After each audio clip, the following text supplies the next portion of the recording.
അസ്സലാമലൈക്കും. എന്തൊക്കെയുണ്ട് എല്ലാവരുടെയും വിശേഷം? എല്ലാവരും സുഖമായിട്ടിരിക്കുമെന്ന് വിചാരിക്കും കേട്ടോ. അപ്പോൾ ഞാനിന്ന് വന്നിട്ടുള്ളത് നല്ല നേന്ത്രപ്പഴം വെച്ചിട്ട് നല്ല ഹെൽത്തി ആയിട്ടുള്ള ഒരു സ്നാക്കിൻ്റെ റെസിപ്പി ആയിട്ടാണ് കേട്ടോ. അപ്പോൾ നമ്മളെ വീട്ടിൽ കറുത്ത് പോയിട്ടുള്ള പഴമൊക്കെ കഴിക്കാതിരിക്കുന്നുണ്ടെങ്കിൽ എന്തായാലും ഒന്ന് ട്രൈ ചെയ്ത് നോക്കാൻ പറ്റിയിട്ടില്ല. നല്ല അടിപൊളി പഴം വിളയിച്ചതിൻ്റെ റെസിപ്പി ആയിട്ടാട്ടോ ഇന്ന് വന്നിട്ടുള്ളത്.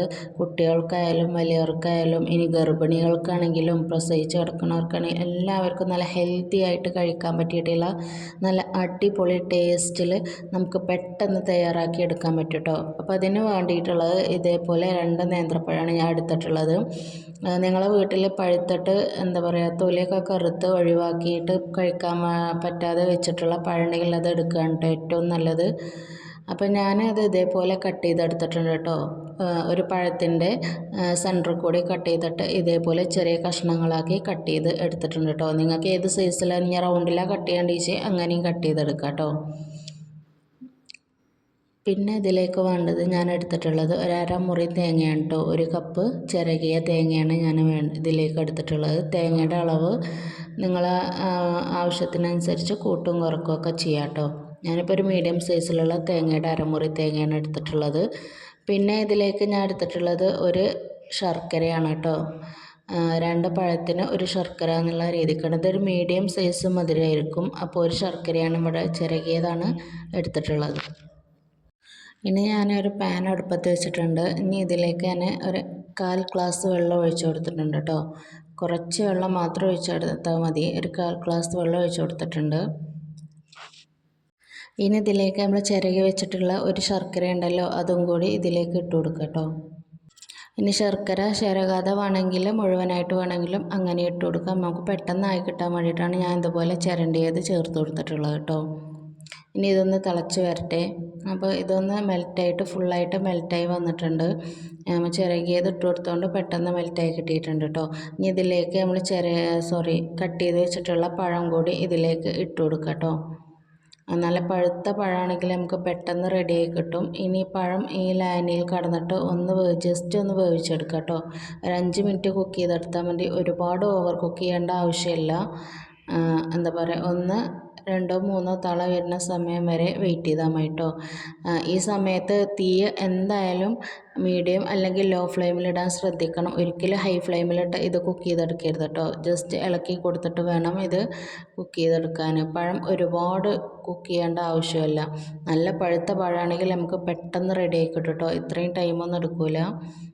ഇനി ശർക്കരയ്ക്ക് പകരം ശർക്കര ഇല്ലെങ്കിൽ നമുക്ക് പഞ്ചസാര വെച്ച് വേണമെങ്കിൽ ഇതേപോലെ ചെയ്യാം കേട്ടോ. പഞ്ചസാര ജസ്റ്റ് തുള്ളി വെള്ളം ഒഴിച്ചിട്ട് അതിലേക്ക് പഞ്ചസാര ഇട്ട് മെൽറ്റ് ചെയ്തെടുത്തിട്ട് അതിലേക്ക് പഴം ഇട്ട് വേവിച്ചാൽ മതി കേട്ടോ. ഇനി ഇതിലേക്ക് പഴം റെഡിയായി വരുന്ന ഈ സമയത്ത് ഇതിലേക്ക് നമ്മൾ ചിരകി വെച്ചിട്ടുള്ള തേങ്ങ ഉണ്ടല്ലോ അതും കൂടി ഇതിലേക്ക് ഇട്ട് കൊടുക്കാം. എന്നിട്ട് ഒന്ന് ഇളക്കി കൊടുക്കാം കേട്ടോ. തീം ലോ ഫ്ലെയിമിൽ വെക്കാൻ പ്രത്യേകം ശ്രദ്ധിക്കുകയും വേണം. എന്താ പറയുക തേങ്ങ ഇട്ട് കൊടുത്തിട്ട് നമുക്കൊന്ന് ഇളക്കി കൊടുക്കാം. തേങ്ങ ഇട്ടിട്ട് ഒരുപാട് ഓവർ കുക്ക് ചെയ്യരുത് കേട്ടോ. നമ്മൾ ഇടയിൽ ഇത് കഴിക്കുന്ന സമയത്ത് തേങ്ങ അങ്ങനെ കടിക്കണം. അതാണ് ഇതിൻ്റെ പാകം. ശർക്കര ഉണ്ടല്ലോ കുറച്ചീശ വെള്ളം ഉണ്ടല്ലോ അതൊന്ന് എന്താ പറയുക ഒന്ന് വറ്റി കിട്ടിയാൽ മതി കേട്ടോ. ഈ സമയത്ത് നമുക്കിതിലേക്ക് അണ്ടിപ്പരിപ്പും മുന്തിരിയൊക്കെ നെയ്യിൽ വാട്ടിയതുണ്ടെങ്കിൽ അതും കൂടി ചേർത്ത് കൊടുക്കാം. പിസ്തയോ എന്ത് വേണമെങ്കിലും നമുക്കിതിലേക്ക് നട്ട്സായിട്ട് ചേർത്ത് കൊടുക്കാം. അതിൻ്റെ കൂടെ ഏലക്ക പൊടിച്ചതുണ്ടെങ്കിൽ അതും കൂടിയും ചേർത്ത് കൊടുക്കാം. ഞാനിപ്പോൾ ഏലക്ക പൊടിച്ചതൊന്നും ചേർക്കണില്ല. കുട്ടികൾക്ക് ഏലക്കയുടെ സ്മെല്ല് അത്ര ഇഷ്ടമല്ല. അതുകൊണ്ട് ഞാൻ ചേർത്ത് കൊടുക്കണില്ല. നിങ്ങൾക്ക് എന്ത് വേണമെങ്കിലും ഇതിലേക്ക് ചേർത്ത് കൊടുക്കാം. നല്ല ഹെൽത്തി ആയിട്ടുള്ള ഫുഡാണ്. കുട്ടികൾക്കൊക്കെ ഇനി സ്നാക്കായിട്ട് കൊടുത്തു വിടാനാണെങ്കിലും എന്തിനാണെങ്കിലും കുട്ടികൾക്ക് ഒരുപാട് ഇഷ്ടപ്പെടും. പഴം നേരിട്ട് കൊടുത്തിട്ട് കഴിക്കാത്ത കുട്ടികളുണ്ടെങ്കിൽ ഇങ്ങനെ ഒന്ന് എന്തായാലും ഉണ്ടാക്കി കൊടുത്തു നോക്കണം കേട്ടോ. നല്ല ടേസ്റ്റാണ്. അപ്പോൾ നമ്മൾ എന്താ പറയുക പഴം വിളയിച്ചത് ഇവിടെ റെഡി ആയിട്ടുണ്ട്. ഇനി നമുക്ക് തീ ഓഫ് ചെയ്ത് കൊടുക്കാം. തീ ഓഫ് ചെയ്തിട്ടും ജസ്റ്റ് ഒന്ന് ഇളക്കി കൊടുത്തുകൊണ്ടിരിക്കണം കേട്ടോ. ഞാനിത് നല്ലൊരു പാത്രത്തിലേക്ക് മാറ്റിയിട്ടുണ്ട് കേട്ടോ. നല്ല അടിപൊളി ടേസ്റ്റാണ്. എന്തായാലും വീട്ടിൽ ഒരു പ്രാവശ്യമെങ്കിലും ഇതേപോലെ ഉണ്ടാക്കി നോക്കാത്തവരുണ്ടെങ്കിൽ ഉണ്ടാക്കി നോക്കണം. ഇതിനൊന്നും നമുക്ക് പുറത്തുനിന്ന് വാങ്ങിക്കേണ്ട ആവശ്യമില്ല. ഒക്കെ നമ്മളെ വീട്ടിൽ എപ്പോഴും ഉണ്ടാകുന്ന ഐറ്റംസാണ്. നേന്ത്രപ്പഴമൊക്കെ തൊലിയൊക്കെ കറുത്ത് കഴിഞ്ഞാൽ കുട്ടികൾക്കായാലും വലിയവർക്കായാലും കഴിക്കാനൊരു മടിയായിരിക്കും, പഴുപ്പ് കയറി കഴിഞ്ഞാൽ. ആ സമയത്ത് എന്തായാലും ഇതേപോലെ ഒന്ന് ട്രൈ ചെയ്ത് നോക്കാം. നമുക്കിനി പഴം വേസ്റ്റ് ചെയ്യേണ്ട ആവശ്യം ഉണ്ടാവില്ല. അപ്പോൾ എന്തായാലും എല്ലാവരും ഒന്ന് ട്രൈ ചെയ്ത് നോക്കുക. നിങ്ങളുടെ അഭിപ്രായങ്ങളൊക്കെ എന്തായാലും കമൻറ്റിലൂടെ അറിയിക്കുക കേട്ടോ. നമ്മുടെ ചാനൽ ആദ്യമായിട്ടാണ് കാണുന്നതെങ്കിൽ ചാനൽ സബ്സ്ക്രൈബ് ചെയ്യാനും ലൈക്ക് ചെയ്യാനും ഷെയർ ചെയ്യാനും നിങ്ങളുടെ അഭിപ്രായങ്ങൾ കമൻറ്റിലൂടെ അറിയിക്കാനും മറക്കരുത് കേട്ടോ. എൻ്റെ വീഡിയോസൊക്കെ നിങ്ങൾക്ക് ഒരുപാട് ഇഷ്ടപ്പെടുന്നുണ്ടെന്ന് അറിഞ്ഞാൽ ഒരുപാട് സന്തോഷമുണ്ട്. അപ്പോൾ ഇതുപോലെയുള്ള വീഡിയോസായിട്ട് ഇനി വീണ്ടും കാണാം കേട്ടോ.